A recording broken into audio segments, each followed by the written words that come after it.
дегеніміз не? Мысал келтір.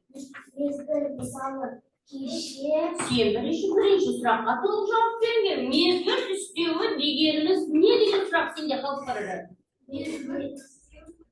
Жақсы. Мезгіл қашан болған? Дұрыс. Сұрақ қалай болады? Өзің айтып тұрсың ғой, қашан? Енді мысал келді. Мирас кеше доп ойнады. Жақсы, Мирас кеше доп ойнады. Ал енді мезгіл істеуі қайда? Мирас кеше доп ойнады болса, мезгіл істеуі. Айтамын. Я дұрыс неге ойлап тұрсың? Жақсы, жарайды, өзіне бағалауға болады. Келесі сұраққа Айзере жауап берсін. Неге сөз дегеніміз не? Мысал келтір. Мысалы, мен кеше далаға шықтым. Далада ойнадым. Келесі сұраққа сабаққа қатыспай отырған оқушыдан Азаматтан сұрағын берді. Азамат. Иә. Сын қимыл істеуі дегеніміз не?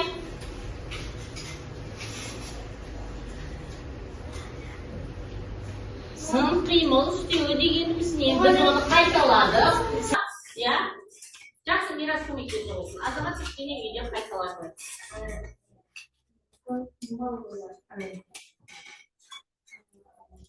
Қалай деген сұрақтарға жауап береді. Мысалы, Руслан кеше жарысқа барды. Жақсы. Жарайды, өте жақсы. Енді біз сабақтың мақсатына қайта келеміз. Біз бүгінгі сабақтың мақсатына жете алдық па, жоқ па? Міне біздің бүгінгі тақырып, үстеу тақырып еді. Сабақтың мақсаты сөйлемдегі қателерді табамын, түзетіп жазамын дедік. Біз жаза алдық па? Иә. Біз себебі сонда сабақ мақсатына жете алдық па? Жете алдық.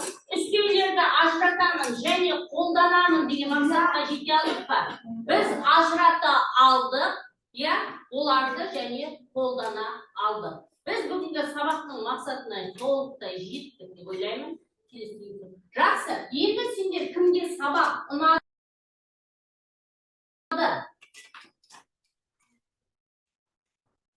Ұнаған болса, қоюға болады. Егер барлығын түсіндім десең, жақсылға. Енді түсініп келемін, әлі үстеудің түрлерін білмеймін десең, осы жерде ештеңе түсінбеймін. Жақсы, барлық оқушы шығады. Мен сендерге жүлешкелерді беремін, мұндай кесімден алып. Кімге ұнаған болса, білмеймін. Барлығына жетеді болса, барлығына жетеді.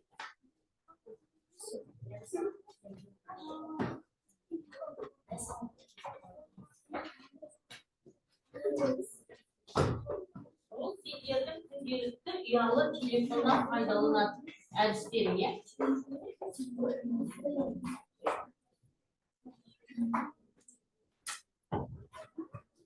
Я знаю, на что поставить лайк. Кішкене тартып.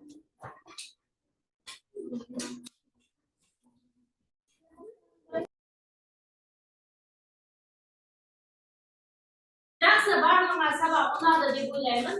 Енді кімдерге сабақ барлығы түсінікті болса, түсініктіге, түсінбеген болса, түсінбегенге апарып қыстыруларға болады. Өздері қыстырулар.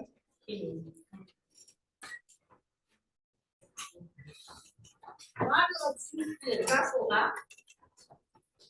әлі түсінбегені барлар сарыға, ешқандай бүгінгі сабақ бойынша түсінбеген болса, қызылға.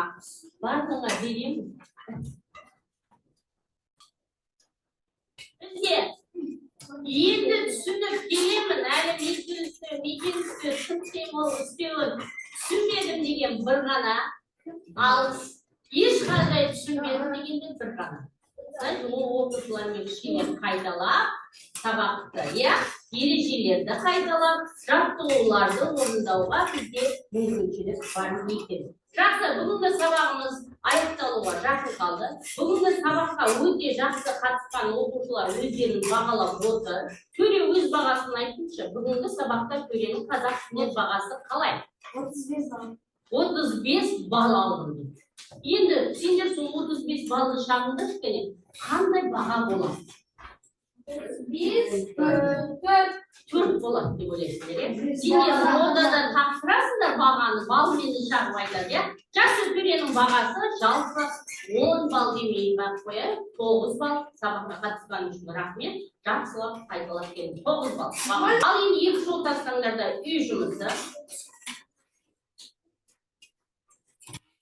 Үй жұмысына екі жол тастап жазамыз. 17-ші жаттығу. Үйде қалай орындаймыз, Нұрмұхамед? Өлеңді оқып, жатқа жаз. Ақырып жүріп, азықпас, меңгеде жетпес далаға, ұстаз болған жазылпас, үйрек бізден далаға. Осы өлеңді үйде көркем жазумен жазасыңдар, жаттап алып. Содан кейін өте жақсы, дұрыс айтасыздар. Үйде біз өтілген тақырыптардың ережесін жаттап білулеріміз керек екен. Сабағымыз аяқталды. Өте жақсы қатысқандарың үшін рахмет.